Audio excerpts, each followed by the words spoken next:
Thank you, Mr. Chairman. Let's, Mr. Marby, stay focused on this question. You've made a lot of references to the bylaws. As a nonprofit, and indeed Mr. Strickling also told us we should trust the bylaws because they ensured that nothing could go out of the Government Advisory Committee without consensus. Under California law, does anything prevent ICANN from changing its bylaws at any time it wishes? There are checks and balances built in to the system to be able to change those bylaws.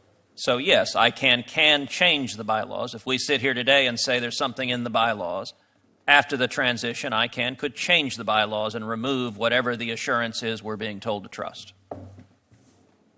If you refer to as the ICANN organization, the answer is no. ICANN cannot change its own bylaws? As I said in my open statement and many times said before, to be able to make sure that nobody takes control of the ICANN, which consists of three parts, the community, the board, and the organization I represent, which is a support organization. I, as the CEO and president of the ICANN organization, don't have the mandate, don't have the possibility to go in and change or propose bylaw changes. The only ones who can do that is the community, which are consisting of, for instance, U.S. businesses. So, just to clarify, your testimony is the community, the U.S. businesses who have had a questionable record of protecting free speech in the past, have the authority to change the bylaws in the future. Is that correct? As I stated earlier, if someone really wants to change this setting, it's easier to start an alternative ICANN with another root system outside the US. I'm not asking which is easier. I'm asking if the bylaws can be changed. There are so many checks and balances within the system.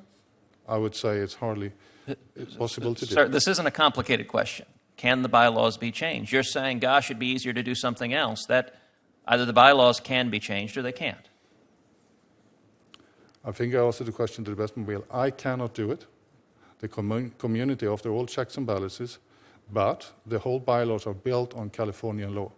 And under California law, the bylaws can be changed by what you referred to as the stakeholders community, correct? And after, there are checks and balances built into that system, so all represent U.S. users and other ones into that system as well. It's not only U.S. companies that are in there as well, and therefore that's why the transition has so much support from other parts as well. Now, to follow up also on your exchange with Chairman Grassley, can you tell this committee today that there is zero possibility that ICANN will choose to move abroad to a foreign jurisdiction? I don't have the mandate to take that decision, as I explained earlier, and we have no intention of moving ICANN. But you cannot say there is zero possibility it will occur. I'm only representing the organization.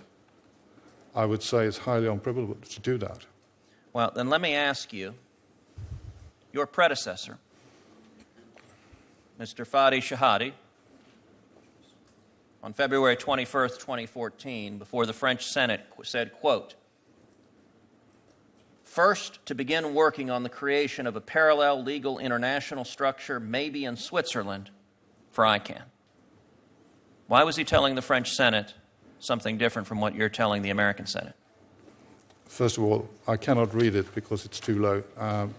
And I cannot explain that because I don't know which circumstances he said that. So you have no explanation for your predecessor making reference to creating an international organization in Switzerland for ICANN? Neither him or me has that mandate. And if you look back to in the bylaws and how we set it up, also that the U.S. government is satisfied with the protection we built in. All right, well, talking about your predecessor, let's talk about another aspect of his record, which is that he stated, if we do not engage with China at every level of our community, we frankly lose a part of our global legitimacy.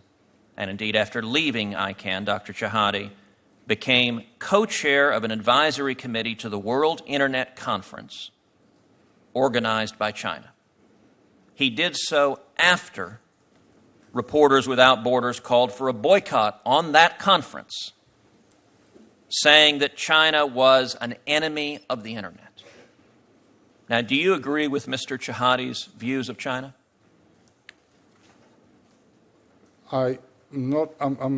Maybe this is my English. I don't really understand the question. Do you agree with Mr. Shahadi's views about China, about the legitimacy of China, about the need to work with them, even when they are censoring the Internet? My understanding is that there are about 300 million Internet users in China. We are a non-political technical community that works to be able to make sure that the Internet functions technically. I cannot vouch for what my predecessors said in different surroundings. Well, let me ask you this. Do you agree with what Reporters Without Borders said in December of 2015, that China is, quote, the world's leading enemy of the Internet? Do you agree with that? You're asking a personal questions, which I will now ask in a personal way, if I may. The reason I'm working for ICANN, the reason I took this job, the reason I left private sector, is because I think Internet is a vehicle, as you believe, Senator, to be able to open up hearts and minds of people around the world. I don't even go close to what you do when it comes to policies, what happens on top of the Internet. ICANN cannot and cannot prevent anyone, any country, any network owner to prohibit their users to be able to prohibit access to information on the Internet. What we do is to create the opportunity for networks of networks, for other ones to use or not to use. It's a voluntary system. Sir, so let me just ask this question again, because you did not answer it. Do you agree with Reporters Without Borders that China is the world's leading enemy of the Internet? I think there are many countries around the world who unfortunately prohibit access to information. I think it's bad every time. Do you think China is an enemy of the Internet? I don't have the competence to rank those. I didn't say rank. I didn't say I said, do you agree that China is an enemy of the Internet? I think there is a highly potential risk if the transition doesn't go through, that China, together with Russia and other countries, will use that possibility to move the supervision of ICANN over to the UN. Is ICANN bound by the First Amendment? I think you know the answer to that question. And I'm asking your views. To my understanding, no. I want to finally make a point that the criticism, the opposition to transferring control of the Internet to an international community of stakeholders without any authority of the U.S. government is bipartisan criticism. It is across the spectrum, because freedom, ensuring the Internet free of censorship, is and should be a bipartisan objective. I would note that former Obama administration Federal Trade Commission Chairman John Leibovitz has stated that it, quote, it was difficult for the Commission to get straight answers out of ICANN, and, quote, that if commerce cuts the umbilical cord with ICANN before these issues are ironed out, there will be a lot of risk to consumers. That's the chairman of the Federal Trade Commission appointed by President Obama.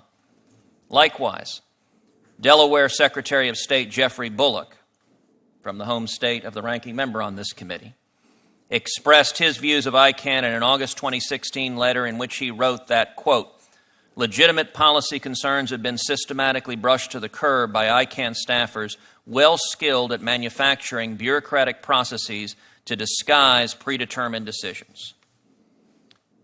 And likewise, I want to point to yet another famous right-wing organization, the Washington Post. The Washington Post editorial board said, quote, it's bad enough that these authoritarian governments repress online expression within their borders. They should not be let anywhere near the governance of the Internet's global infrastructure. No one has yet had a convincing explanation for how the multi-stakeholder model will be immune to pernicious influences from governments. This criticism is widespread, it is bipartisan, and it is unified behind the need to preserve freedom online. Senator Cruz.